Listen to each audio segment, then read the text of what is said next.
গাড়িতে সেনাবাহিনীর ভুয়া স্টিকার লাগিয়ে ইয়াবা পাচারের সময় কক্সবাজারের ঝেলংজায় পুলিশের হাতে ধরা পড়েছেন সাবেক সেনা সদস্য ওবায়দুল হাসান নামের এক ব্যক্তি। বৃহস্পতিবার রাতে পরিচালিত বিশেষ অভিযানে তার ব্যবহৃত বিলাসবহুল ল্যান্ড ক্রুজার থেকে উদ্ধার করা হয় 28,000 পিস ইয়াবা। পুলিশ জানায়, গ্রেফতার ব্যক্তি সেনাবাহিনীর সাবেক ল্যান্স কর্পোরাল পরিচয় দিয়ে কৌশলে মাদক পরিবহন করছিলেন। ঘটনায় মাদকসহ বিলাসবহুল গাড়িটিও জব্দ করা হয়েছে। আমরা বিকেলের দিকে একটা ইনফরমেশন পাই যে একটা গাড়ি এই শহরের মাঝে এলোমেলোভাবে চলাচল করছে, তার গতিবিধি এলোমেলো, সন্দেহজনক। তো বিষয়টা আমরা আরও তলিয়ে দেখার জন্য আমরা আমাদের থানা থেকে অভিযান টিম বের করি। একই সাথে ঘটনার গুরুত্ব বিবেচনা করে আমি নিজেও এই অভিযানে অংশগ্রহণ করি।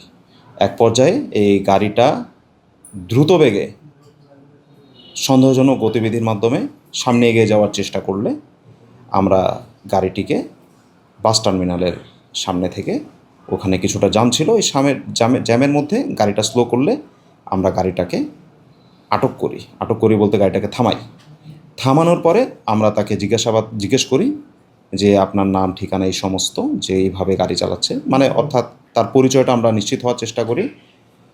কথার এক পর্যায়ে তিনি হঠাৎ করে গাড়িটা দ্রুত বেগে, খুব দ্রুত এক্সিলারেটরের চাপ দিয়ে সামনের দিকে বেপরোয়াভাবে এগিয়ে যাওয়ার মুহূর্তে আমাদের পুলিশ সদস্য, আমাদের পুলিশ সদস্যরা গাড়ির সাথে একটু ঘষাও লাগে এবং আমাদের যে সরকারি গাড়ি আছে, সরকারি গাড়িতেও তিনি আঘাত করেন। এতটাই বেপরোয়াভাবে তিনি চালিয়েছেন, গাড়িটি ক্ষতিগ্রস্ত হয়েছে কিছুটা সামনে চলে যান, 20 থেকে 30 গজ সামনে চলে যান। সেইখানে যেহেতু এখানে অনেকগুলো গাড়ি, অনেক যানবাহন ছিল, একটা মোটরসাইকেলকে তিনি পেছন থেকে আঘাত করেন বেপরোয়া গতির মাধ্যমে।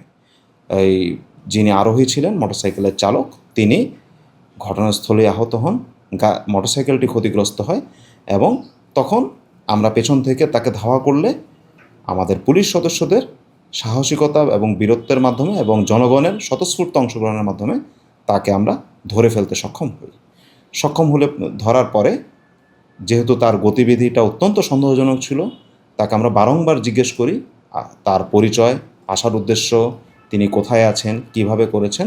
তো তার কথাবার্তা আমাদের কাছে খুবই সন্দেহজনক। একবার এক এক কথা বলার কারণে সন্দেহ হয়। বারংবার তাকে আমরা বিভিন্ন অ্যাঙ্গেল থেকে জিজ্ঞেস করি, সন্দেহ হয়। তখন আমাদের মনে হয় যে এই গাড়িটায় কোনো কিছু যেটা আইনসঙ্গত নয়, এমন কিছু থাকার ভালো সম্ভাবনা রয়েছে। সেই ভিত্তিতে আমরা গাড়িটিকে চেক করার পরে বাদবাকি এখান থেকে যেটা হচ্ছে অবৈধ মাদক ইয়াবা, আমরা ধারণা করছি এটা ইয়াবা, দেখতে তাই, গন্ধে তাই, এই ইয়াবাগুলো আমরা গাড়িটিকে জব্দ করি, আসামিকে গ্রেফতার করে আমরা এই কক্সবাজার সদর থানায় নিয়ে আসি। এটা যাচাই বাছাইয়ের বিষয়। আসলে এই ধরনের কাজগুলো যারা করে বেড়ায় তারা নানা রকম পরিচয় দেয়, নানা রকম ছদ্মবেশ ধারণ করে। তো তিনি আসলে তিনি কে কি এই বিষয়ে আমাদের টিম কাজ করে যাচ্ছে।